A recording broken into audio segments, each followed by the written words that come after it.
దేవుని నామంలో మీ అందరికీ వందనాలు. ఈరోజు మనము అల్ అల్పమైన పరిచర్యలు అనే ఒక అంశం మీద మనం మాట్లాడుకుందాం. అంటే చిన్న చిన్న పరిచర్య ఏ విధంగా మన జీవితాల్లో చాలా ప్రాముఖ్యమైనవి అనేది మనం చూసుకుంటే బైబిల్‌లో కొన్ని సంగతులు మనకు ఆశ్చర్యాన్ని కలుగజేసే విధంగా ఉంటాయి.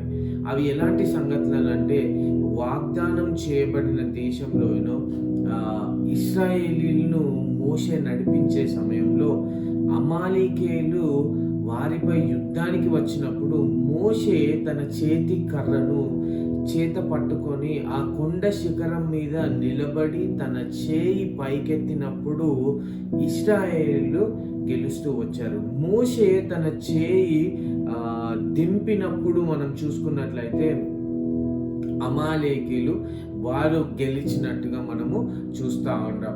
సో ఈ సంఘటన అంతా మనకి నిర్గమకాండము 17వ అధ్యాయంలో మనకి రాయబడి ఉన్నట్టుగా మనము చూస్తూ ఉంటాం.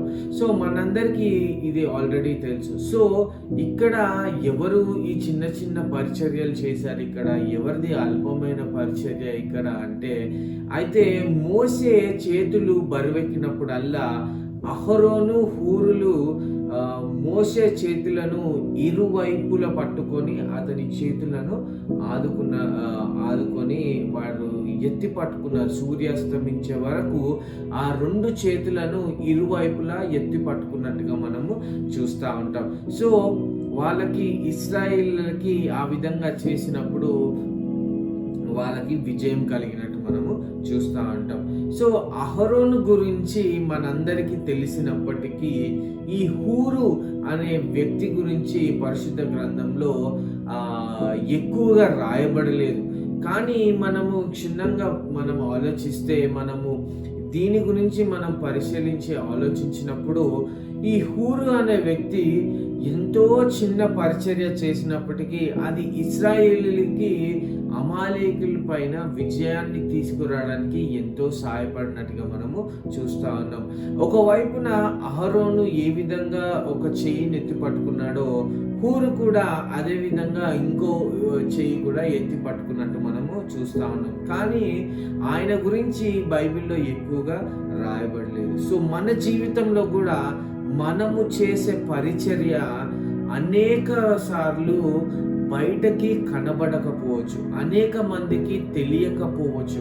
ఒకవేళ నువ్వు చేసే పరిచర్య నీ సంఘంలో నువ్వు కుర్చీలేస్తున్నావా, నీ సంఘంలో నువ్వు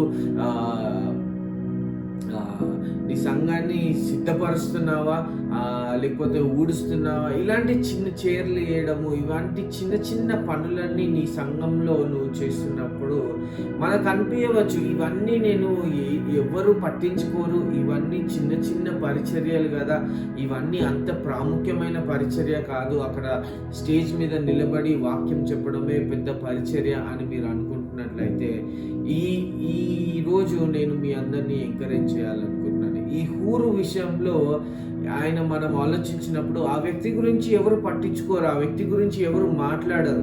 కానీ ఆ వ్యక్తి అహరోను ఎంతైతే ఇంపార్టెన్స్గా ఒక చెయ్యిని ఎత్తి పట్టుకున్నాడో, హూరు కూడా అదే విధంగా మోసే చెయ్యి ఎత్తి పట్టుకున్నట్టు మనం చూస్తా ఉన్నాం. కానీ మన జీవితంలో కూడా మనం చేసే చిన్న చిన్న పరిచర్యలు చాలా ప్రాముఖ్యంగా, చాలా ఇంపార్టెంట్ పరిచర్యలు అయి ఉన్నాయి. మనం అనుకుంటాం అది చిన్నదని, కానీ దేవుని దృష్టిలో నువ్వు చేసే ప్రతి పరిచర్య దేవునికి అది ఘనత తీసుకొచ్చే పరిచర్యగా ఉన్నది. సో మీరందరూ కూడా మీరు చేసే ఈ చిన్న చిన్న అల్పమైన పరిచర్యలు, చిన్న చిన్న పరిచర్యలు ఏవైతే ఉన్నాడో, దేవుడు తగిన సమయమందు ప్రతి పరిచర్యకు మన ప్రతిఫలాన్ని ఆయన దయచేసే దేవుడుగా ఉన్నాడని నేను ఈరోజు మీకు జ్ఞాపకం చేయదలుచుకున్నాను. సో పరిచర్య చేయడము మానకండి. అది ఎలాంటి పరిచర్య అయినా కూడా మీరు చేయడానికి సిద్ధపడి ఉండాలి. దేవుని పిలుపు అందుకోవడానికి మీరు సిద్ధంగా ఉండాలి. మీరు పరిచర్య చేయాలి అని మనం ఆలోచించినప్పుడు, సమూయేలు బాలుడై ఉన్నప్పుడు, దేవుని ఆలయంలో ఆ బిడ్డ ఉన్నప్పుడు ఏ విధంగా ఆయన పరిచర్య చేశాడో మనందరికీ తెలిసిన విషయమే. ఆయన అలాగా పరిచర్యలో వాడబడుతున్నప్పుడు దేవుని స్వరాన్ని సమూయేలు వినగలిగాడు. మన జీవితంలో దేవుని స్వరాన్ని మనం వినగలగాలి అంటే దేవుని పరిచర్యలో మనము ఇంకా ఎక్కువగా మనము వాడబడాలి. అది పెద్ద పరిచర్య అవసరం లేదు. ఎలాంటి చిన్న పరిచర్య అయినప్పటికీ మనము వాడబడుతున్నప్పుడు, ఆయన పరిచర్య మనం చేస్తున్నప్పుడు ఆయన స్వరాన్ని మనము వినగలుగుతాము, ఆయనని మనము కనుగోగలుగుతాము. ఈ చిన్ని మాటలు మీ అందరి జీవితాల్ని మెరుగుపరచాలని నేను కోరుకుంటాను. దేవుని నామంలో మనకి వాక్యం ఆశీర్వదించబడును గాక. ఆమేన్.